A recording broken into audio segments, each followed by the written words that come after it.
Sir ఇక్కడ mock interview జరిగినప్పుడు and ఏపీపీఎస్సీలో మీకు ఫైనల్ ఇంటర్వ్యూ జరిగినప్పుడు ఎలా అనిపించింది? ఇక్కడ జరిగినటువంటి ఇంటర్వ్యూకి అక్కడ జరిగినటువంటి ఇంటర్వ్యూకి తేడా ఎలా అనిపించింది? మెయిన్ ఇక్కడ ఇంటర్వ్యూ గైడెన్స్ లో నాకు కాన్ఫిడెన్స్ చాలా బిల్డ్ అయింది. ఇక్కడ ఐఏఎస్ సార్ వాళ్ళు కానీ ఫస్టే నాకు కొద్దిగా టెన్షన్ తో పడితే సార్ వాళ్ళే కూల్ చేసి ఫైనల్ ఇంటర్వ్యూలో కూడా అలానే కూల్ గా ఉండి అది మెయింటైన్ చేస్తారు. సో ఇక్కడ కూడా అదే మెయింటైన్ చేసి ఆ ఎన్విరాన్మెంట్ క్రియేట్ అయింది. క్వశ్చన్స్ కూడా అన్ని ఏరియాస్ కవర్ చేస్తూ ఇక్కడ ఒక ఎగ్జాంపుల్ ఏంటంటే నాకు నా ఎన్జిఓ హ్యుమానిటీ అప్లిఫ్టింగ్ మ్యాన్కైండ్ అనేది ఒకటి పెట్టాను. సో ఇక్కడ అమిగోస్ లో హ్యుమానిటీ మీద బేస్ అయ్యి హ్యుమానిటీని ఎలా ఇంప్లిమెంట్ చేస్తారు ఆ ఏరియా ఎవరు అడగలేదు. బట్ ఫైనల్ ఇంటర్వ్యూ నాకు అది ఆ ఏరియా మీదే ఫోకస్ చేసి అలానే క్వశ్చన్స్ పడ్డాయి. రఫీ సార్ ఇంటర్వ్యూ ముందు రోజు ఫోన్ చేసి నీ మైనస్లు ఏంటి చూసుకో అలా కొన్ని క్వశ్చన్స్ చెప్పారు. నా ఫస్ట్ ఇంటర్వ్యూ ఫస్ట్ క్వశ్చన్ అదే పడింది డైరెక్ట్ గా.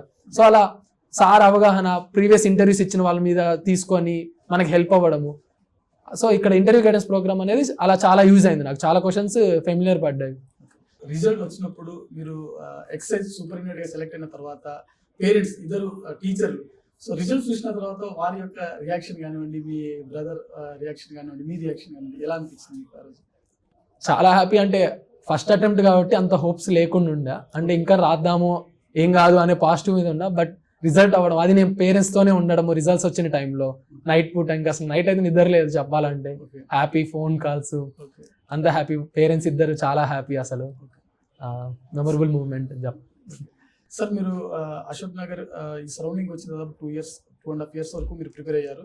So most of the students చాలా మంది మీకంటే సీనియర్స్ చాలా మంది ఇక్కడ ప్రిపేర్ అవుతూ 3 years 5 years వరకు ప్రిపేర్ అవుతున్నటువంటి స్టూడెంట్స్ ఉంటారు సార్. సో ఇలాంటి స్టూడెంట్స్ ఎక్కువగా వాళ్ళు ప్రిలిమ్స్ యూపీఎస్సీ లాంటి ఎగ్జామ్స్ లో ప్రిలిమ్స్ లోనే ఆగిపోయేటువంటి పరిస్థితి.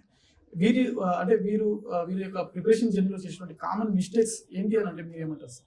కామన్ మిస్టేక్స్ వచ్చేసరికి ఒకటి భయంతో అటెంప్ట్.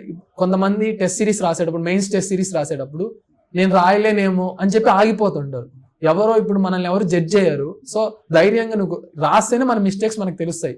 నువ్వు ఎంత మనం ఫస్ట్గా రాసినా మన మిస్టేక్ మనకు తెలుస్తుంది. సో ఆ భయం వదిలి ఫస్ట్ అటెంప్ట్లు ఇవ్వాలి, ధైర్యంగా ఫేస్ చేయాలి ఆ ఎగ్జామ్ని, భయపడకుండా ఆగకూడదు. ప్రిలిమ్స్ వచ్చేసరికి చాలా మంది మ్యాథ్స్ ఒకటి చాలా బ్యాక్ అంటే మైనస్ అవుతుంటది. కానీ గ్రూప్ 1లో 60 marks మోర్ వెయిటేజ్ మ్యాథ్స్కే ఉంది, మ్యాథ్స్ అండ్ యాప్టిట్యూడ్కి. సో ప్రిలిమ్స్ ప్రిపేర్ అయ్యేటప్పుడు మ్యాథ్స్ అండ్ యాప్టిట్యూడ్ మీద కూడా ఎక్కువ ఫోకస్ చేస్తే ప్రిలిమ్స్కి చాలా యూజ్ అయ్యిద్ది.